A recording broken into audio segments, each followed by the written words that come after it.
अस्सलाम वालेकुम friends, welcome back to Anjum stitching. Friends, आज की इस वीडियो में मैं आपके साथ शेयर करने वाली हूँ प्रिंसेस कट ब्लाउज़ की कटिंग एंड स्टिचिंग। यहाँ पे आप देख सकते हैं ब्लाउज़ का फैब्रिक है, ये सिर्फ स्लीव के लिए यहाँ पे लेस दिया हुआ है, बाकी सारा फैब्रिक प्लेन है। तो चलिए इसकी कटिंग एंड स्टिचिंग स्टार्ट करते हैं। कटिंग एंड स्टिचिंग स्टार्ट करने से पहले अगर आप मेरे चैनल पर नए हैं तो चैनल को सब्सक्राइब ज़रूर कर दीजिएगा।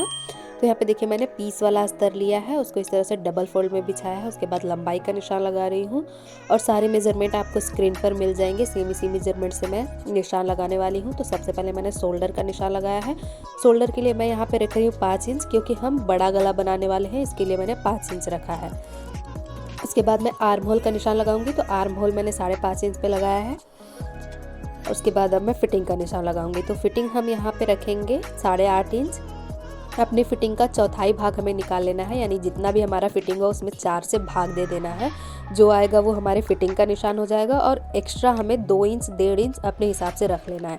सेम ऐसे ही कमर के लिए भी मैंने किया है और 1 इंच एक्स्ट्रा मैंने रखा है। प्लेट भी लगेंगी पीछे, इसके लिए कमर का चौथाई भाग और 1 इंच एक्स्ट्रा और प्लस 1.5 इंच और एक्स्ट्रा। अब उसके बाद आर्म होल के पास मैंने 1/2 इंच एक्स्ट्रा इस तरह से लगाया है। उसके बाद आर्म होल का शेप दे दिया है। अब नेक के लिए निशान लगा रही हूँ, तो नेक मैंने 2 इंच पे रखा है और लंबाई मैंने 9 इंच पे रखा है। नीचे से मैंने 3 इंच लगाया है और इस तरह से शेप बना दूंगी। उसके बाद राउंड नेक का निशान लगा रही हूँ मैं यहाँ पे, आप अपने अकॉर्डिंग लगा लीजिएगा। और यहाँ पे नेक के पास मैं शोल्डर डाउन कर रही हूँ, आर्म होल के पास नहीं कर रही, इससे हमारा गला भागेगा नहीं। और नीचे से मैं प्लेट का निशान लगा दूंगी 4 इंच पे। अब हम फ्रंट पार्ट की कटिंग करेंगे। तो देखिए यहाँ पे मुझे बैक पार्ट में बटन पट्टी बनाना था, मगर मैं भूल गई। यहाँ पे मैंने बैक पार्ट को ही फोल्डेड पार्ट में कट कर लिया। तो उसके बाद फिर से मैं कपड़े को सेट कर रही हूँ फ्रंट पार्ट के लिए। तो फोल्डेड साइड मैंने अपनी तरफ रखा है और ओपन साइड मैंने उस तरफ रखा है। उसके बाद सेम निशान लगा लिया है जैसे हमने बैक पार्ट की कटिंग की है। तो सिर्फ शोल्डर और आर्म होल बराबर रखा है मैंने, और नेक भी मैंने बराबर रखा है 2 इंच का, और लंबाई मैंने 6 इंच रखा है। नीचे से अगेन मैंने 3 इंच एक्स्ट्रा रखा है और इस तरह से नेक का शेप बना रही हूँ।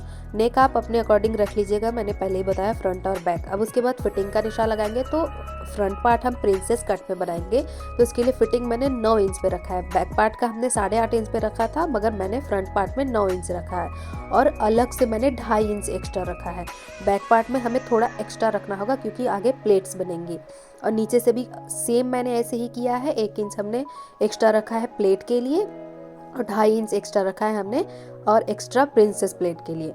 अब देखिए ऊपर से मैंने 10 इंच पे निशान लगाया है और जहाँ 10 इंच पे निशान लगाया है वहीं से आगे की तरफ मैंने 4 इंच पे निशान लगाया और नीचे से मैंने 3.5 इंच पे निशान लगाया और इस तरीके से शेप बना दे रही हूँ और उस शेप को आर्म होल से इस तरीके से मिला दूंगी। और अब नीचे से हमने 2.5 इंच एक्स्ट्रा रखा है प्लेट्स के लिए, तो यहाँ पे मैं 2 इंच पे निशान लगा रही हूँ और उस 2 इंच को मैं इस तरीके से, जहाँ हमने 10 इंच पे निशान लगाया है वहाँ पे मैंने इस तरह से शेप बना दिया है। सो फ्रेंड्स, अगर आपको वीडियो में कोई भी बात समझ में नहीं आ रही है तो आप मुझसे कमेंट में पूछ सकते हैं। और कटिंग करने से पहले हमें एक बार फिर से इंची टेप को बराबर से रख के चेक कर लेना है। और अब हमारा जो मेन फैब्रिक है वो थोड़ा सा लूज़ है, तो उसमें मैं पेस्टिंग लगाऊंगी। तो सेम जैसा हमने अस्तर कटिंग किया है उसी नाप का मैं पेस्टिंग भी कटिंग कर लूँगी, क्योंकि फ्रेंड्स जिम्मी चू फैब्रिक बहुत ज़्यादा सरकता है और बहुत ज़्यादा सिल्की सा कपड़ा होता है, तो इसके लिए मैं इसमें पेस्टिंग लगा रही हूँ। तो यहाँ पे आप देख सकते हैं पेस्टिंग को मैंने चिपका के और सेम साइज़ पे कटिंग कर लिया है। सो आपको यहाँ पे क्लियर दिख रहा होगा। अब उसके बाद मैं अस्तर को इसके ऊपर सेट करूँगी। तो सीधा वाला पार्ट मैंने ऊपर की तरफ रखा है और उसके ऊपर अस्तर को सेट कर रही हूँ। तो आपको क्लियर दिख रहा होगा फ्रेंड्स। मैं इसमें नेक में पट्टी नहीं लगाऊंगी, अस्तर के साथ ही फोल्ड करूंगी, क्योंकि हमने इसमें पेस्टिंग लगाया हुआ है तो ये अपने आप ही मोटा सा हो गया है, तो आराम से नेक बन जाएगा और ब्लाउज की फिनिशिंग भी बहुत अच्छी आएगी पेस्टिंग को लगा लेने से। सो आप सरकने वाले ही कपड़े नहीं, आप किसी भी कपड़े में पेस्टिंग को अगर पेस्ट करेंगे तो ब्लाउज की फिनिशिंग बहुत ही अच्छी आएगी। सो अब उसके बाद यहाँ पे स्टिचिंग स्टार्ट करते हैं। तो स्टिचिंग स्टार्ट करने से पहले मैं बैक नेक की स्टिचिंग करूँगी। तो ऊपर से मैंने 3 इंच पे निशान लगाया है, वहीं से मैं डोरी भी स्टिच करते जा रही हूँ, अलग से मैं नहीं लगाऊंगी, साथ ही साथ मैं स्टिच करते जा रही हूँ। तो यहाँ पे मैंने स्टिच कर लिया है। उसके बाद नेक में हल्का हल्का सा कट्स लगा के अस्तर को अंदर की तरफ फोल्ड करूँगी। देखिए ऊपर से भी एक एक सिलाई लगा देंगे जिससे हमारी नेक की फिनिशिंग बहुत अच्छे से आए, क्योंकि हम इसमें कोई तुरपाई वगैरह नहीं कर रहे हैं, तो इसके लिए ऊपर से सिलाई लगाना बहुत ज़रूरी है। इसी तरह से मैं फ्रंट नेक भी स्टिच कर लूँगी। तो देखिए अभी साइड के प्लेट्स मैंने नहीं इसमें अटैच किए हैं, सिर्फ नेक ही बना रही हूँ मैं। अगर आप चाहें तो पट्टी भी लगा सकते हैं, मैंने यहाँ पट्टी नहीं लगाया है। बगैर पट्टी लगाए भी इसकी फिनिशिंग बहुत ही सुंदर आएगी फ्रेंड्स। आप वीडियो को लास्ट तक ज़रूर देखिएगा और मेरे चैनल पर नए हैं तो चैनल को सब्सक्राइब करके वीडियो को लाइक ज़रूर कर दीजिएगा। अब देखिए मैं शोल्डर को भी स्टिच कर दे रही हूँ। तो देखिए शोल्डर स्टिच करने के लिए मैंने दोनों पार्ट को ओपन किया है। अस्तर वाले तरफ अस्तर वाला पार्ट लगाया है और मेन फैब्रिक की तरफ मेन फैब्रिक लगाया है। इस तरीके से मैंने शोल्डर भी ज्वाइन कर लिया है। अब शोल्डर ज्वाइन कर लेने के बाद यहाँ पे मैं देखिए प्लेट्स लगा दे रही हूँ। जो दोनों तरफ के हमने प्रिंसेस प्लेट कट किए हुए थे उसको इस तरह से स्टिच करूँगी। तो प्लेट्स को या फिर नीचे वाले फैब्रिक को खींचना नहीं है, बहुत आराम से लगाना है। तो ये ईजिली लग के तैयार हो जाएगा।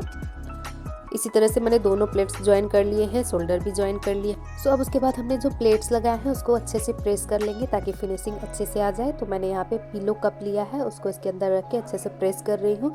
सो फ्रेंड्स, पिलो कप की वीडियो भी मैंने अपलोड की हुई है, अगर आपने नहीं देखा है तो मेरे चैनल पर जाके ज़रूर विजिट कीजिएगा और ज़रूर देखिएगा। और पीछे मैंने हुक पट्टी लगा लिया है और नीचे की तरफ हम अलग से कपड़ा लगा के पट्टी लगाएंगे। सो देखिए दोनों तरफ मैंने पट्टी लगा के इसे रेडी कर लिया है। उसके बाद दोनों पार्ट को बराबर से चेक करेंगे कि हमारा कपड़ा कहीं से एक्स्ट्रा तो नहीं है। सो इस तरह से चेक करने के बाद हमें फ्रंट आर्म होल की गहराई कटिंग कर लेनी है। देखिए कपड़ा हमारा बिल्कुल बराबर है। अब उसके बाद मैं स्लीव की कटिंग करूँगी। तो स्लीव के लिए एक्स्ट्रा फैब्रिक को मैंने इस तरह से सेट किया है और लेस हमारा अलग से नहीं है, कपड़े में ही है। तो हम पफ स्लीव बनाएंगे यहाँ पे फ्रेंड्स। तो सबसे पहले मैंने 4 इंच पे निशान लगाया है पट्टी लगाने के लिए। नीचे इस तरह से पूरा 4 इंच पे जहाँ से हमारा लेस है वहीं से मैंने 4 इंच ऊपर की तरफ निशान लगाया है और इसे कट कर लिया है। अब उसके बाद हमारा जो एक्स्ट्रा फैब्रिक था उसे इस तरह से 4 फोल्ड में किया है। 4 फोल्ड कर लेने के बाद ये 11 इंच आ रहा है चौड़ाई में और लंबाई हमने इसकी 10 इंच रखी है फोल्डेड साइड से और ओपन साइड से मैंने 7 इंच रखा है और इस तरह से आर्म होल का शेप बना के इसे कट कर लिया है।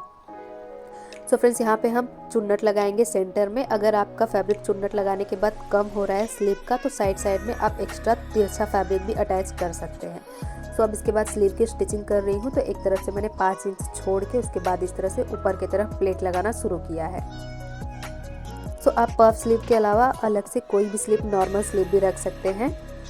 अब उसके बाद नीचे भी हमें प्लेट्स लगाना है। तो अब हमें अपोजिट डायरेक्शन में प्लेट्स, ऊपर की तरफ हमने एक तरफ लगाया है और नीचे हमने दूसरी तरफ प्लेट्स लगाया है।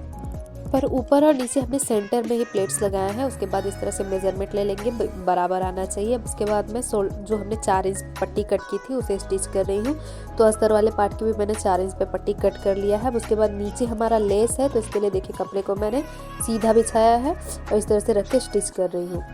और उसके बाद कपड़े को ऊपर की तरफ फोल्ड कर दूंगी। इस तरीके से क्या होगा कि हमारी जो नीचे लेस है उसमें सितारे लगे हुए हैं वो भी नहीं ख़राब होगा और सिलाई भी आराम से हो जाएगी। तो इस तरह से मैंने पट्टी तैयार कर लिया है। इसको मैंने स्लीव वाले पार्ट में अटैच कर लेना है। तो इस तरह से देखिए नीचे की तरफ मैं रख के स्टिच कर दे रही हूँ। स्टिच कर लेने के बाद ऊपर की तरफ मैं एक सिलाई लगा दूंगी जिससे हमारा फैब्रिक अच्छे से सेट हो जाए। तो स्लीव हमारी रेडी हो चुकी है। स्लीव अटैच करने से पहले फ्रेंड्स आप आर्म होल को ज़रूर चेक कर लीजिएगा, स्लीव का भी और ब्लाउज का भी। इससे क्या होगा कि हमारे बिल्कुल बराबर तैयार होगी। नीचे ऊपर जो प्रॉब्लम हो जाती है ना स्लीव की, वो नहीं होगी, बिल्कुल बराबर से तैयार हो जाएगी। और देखिए कपड़ा थोड़ा सा कम हो रहा था, इसके लिए मैंने स्लीव में अलग से थोड़ा सा तिरछी पट्टी अटैच किया हुआ है जो कि दिखेगा नहीं, वो अंदर की तरफ चला जाएगा। उसके बाद इस तरह से मैंने स्लीव को स्टिच कर लिया है। सो स्लीव स्टिच हो चुकी है। उसके बाद हम फिटिंग का निशान लगाएंगे। तो फिटिंग का निशान लगाने से पहले अगेन हमें चेक कर लेना है कि कपड़ा बराबर है कि नहीं। तो सेंटर में मैंने निशान लगाया है दोनों तरफ और चेक कर रही हूँ तो कपड़ा मेरा बिल्कुल बराबर आ रहा है। अगर आपका थोड़ा बहुत एक्स्ट्रा होगा तो आप साइड से कट कर लीजिएगा। अब कट कर लेने के बाद मैंने पहले सीधे तरफ कपड़े को स्टिच किया है और उल्टा कर लेने के बाद इस तरह से मैं इसे बराबर से बिछा रही हूँ। उसके बाद फिटिंग का निशान लगा रही हूँ। तो फिटिंग का निशान लगाने के लिए सबसे पहले पूरे कपड़े की मैं चौड़ाई लूँगी इस तरह से। सो कपड़ा हमारा डबल फोल्ड में है तो अपनी फिटिंग का भी हमें डबल कर लेना है। तो यहाँ पे फिटिंग मैं 18 इंच रख रही हूँ, हाफ इंच एक्स्ट्रा रखूँगी दोनों तरह से। 17 इंच हमें चाहिए, मैंने 1 इंच एक्स्ट्रा रखा है। उसी तरह से मैंने कमर के पास भी रखा है, हाफ इंच दोनों तरफ एक्स्ट्रा रखेंगे क्योंकि हमने पेस्टिंग लगाया है तो वो कपड़ा थोड़ा सा टाइट सा हो जाएगा। तो हाफ इंच एक्स्ट्रा रखेंगे तो वो फिटिंग में अच्छे से हो जाएगा।